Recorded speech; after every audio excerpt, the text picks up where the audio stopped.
दिवाळीची सर्वत्र धामधूम आपल्याला सुरू असल्याचं पाहायला मिळतंय। खरं तर दिवाळी म्हटलं तर अनेक गोष्टींची खरेदी आली, ती मग दिव्यांची असेल, आकाशकंदील असेल, फटाके असतील, इतर मिठाई असतील, अशा वेगवेगळ्या गोष्टींची खरेदी करण्यासाठी पुणेकर मोठ्या प्रमाणावरती बाजारांमध्ये बाहेर पडतायत आणि वेगवेगळ्या गोष्टींची खरेदी सुरू आहे।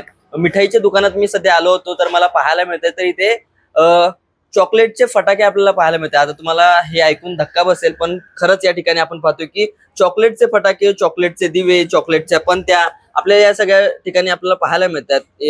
मी पुण्यातल्या मूर्ती बेकरी या ठिकाणी आलेलो आहे आणि या ठिकाणी आपल्याला हे अशा पद्धतीचे चॉकलेट्स पाहायला मिळतात। खरं तर हे फक्त फटाक्यांच्या बाबतीत नाहीये, तर किल्ल्यांच्या बाबतीत देखील आहे। दिवाळी म्हटलं तर किल्ला आला आणि आपण पाहतोय की माझ्या समोर आता चॉकलेटचा किल्ला आहे। खरं तर प्रत्येकाचं एक स्वप्न असतं, चॉकलेटचा बंगला हवा असतो। म्हणजे लहानपणापासून एक कविता आपण ऐकलेली होती, तशाच पद्धतीने चॉकलेटचा हा किल्ला आपल्या समोर आपल्याला पाहायला मिळतोय। चॉकलेटचा हा एक मोठा किल्ला आपल्याला या ठिकाणी पाहायला मिळतोय।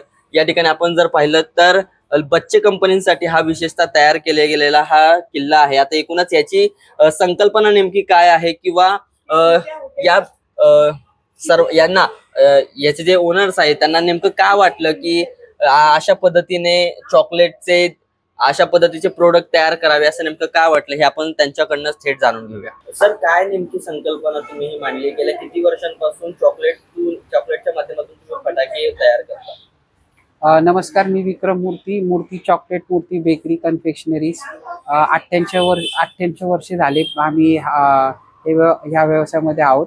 आम्ही असॉर्टेड चॉकलेट फराळ, चॉकलेटचे फटाकडे, चॉकलेटचा किल्ला, दिवाळी म्हणलं की हे तिन्ही गोष्टी सगळ्यांना लागतात, तर त्या हिशोबाने चॉकलेटच्या रूपात मी चॉकलेटचे फटाकडे आणलेले आहे। गिफ्टसाठी चॉकलेटचे फटाकड्याचे बुके, गिफ्ट पॅक, एकमेकांच्या भेटीसाठी तुम्ही घेऊन जाऊ शकता। आणि लहान पोरांचा हट्ट पूर्ण करण्यासाठी जे किल्ला जे पोरं विचारतात आणि बाहेर जे किल्ला भेटतात ते पॅस्टोरल फॉरेस्टचे आहे, तेच मी चॉकलेटच्या स्वरूपात बनवलं आहे, ज्यांनी त्यांचा हट्टही पूर्ण होतो। घरी चॉकलेटही येतं, चॉकलेटचा किल्लाही येतो, त्याचप्रमाणे त्यांचा हट्ट फटाकड्याचा असतो, तो फटाकडे देखील घरी येतात। ते चॉकलेटच्या रूपात आहे। लहान पोरांना फटाकडे आवडतात, तसेच चॉकलेटही आवडतात। आणि ह्याचप्रमाणे आज बाजारपेठेत आत्मनिर्भर भारत, लोकल का वोकल जे कॉन्सेप्ट चालू आहे, ह्याच आम्ही 90 वर्ष झाले आम्ही हे व्यवसायामध्ये आहोत। आज बाजारपेठेत मल्टीनॅशनल कंपन्यांनी बाजारपेठ भरलेला आहे चॉकलेट वेगवेगळ्या गिफ्ट पॅकनी। मी हे कॉन्सेप्ट जे बनवलं आहे हे टोटली लोकल आहे, लोकल कॉन्सेप्ट आहे आणि पूर्ण भारतीय आहे। आणि आम्ही फार 90 वर्ष झाले की आम्ही हे चॉकलेटच्या व्यवसायामध्ये वेगवेगळे प्राईजचे गिफ्ट हॅम्पर, चॉकलेट आणि कॉम्पिटिशन ह्याला तोंड देत ह्या वर्षी दिवाळी।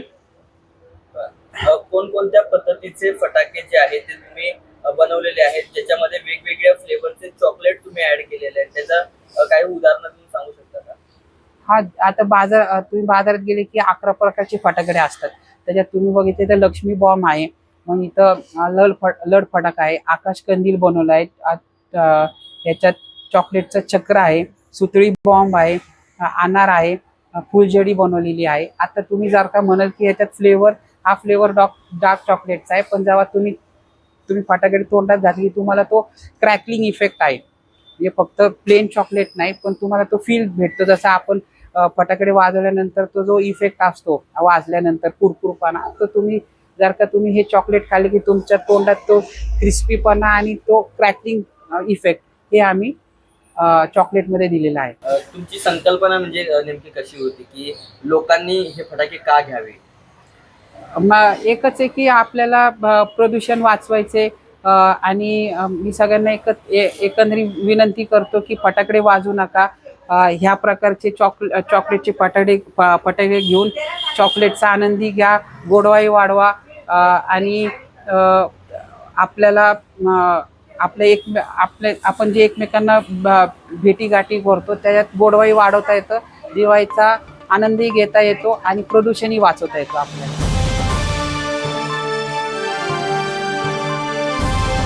समाजकारण, प्रशासन आणि राजकारणातल्या अचूक विश्लेषणासाठी बखर लाईव्हच्या सोशल मीडिया प्लॅटफॉर्म्सना लाईक, फॉलो आणि सबस्क्राईब करा.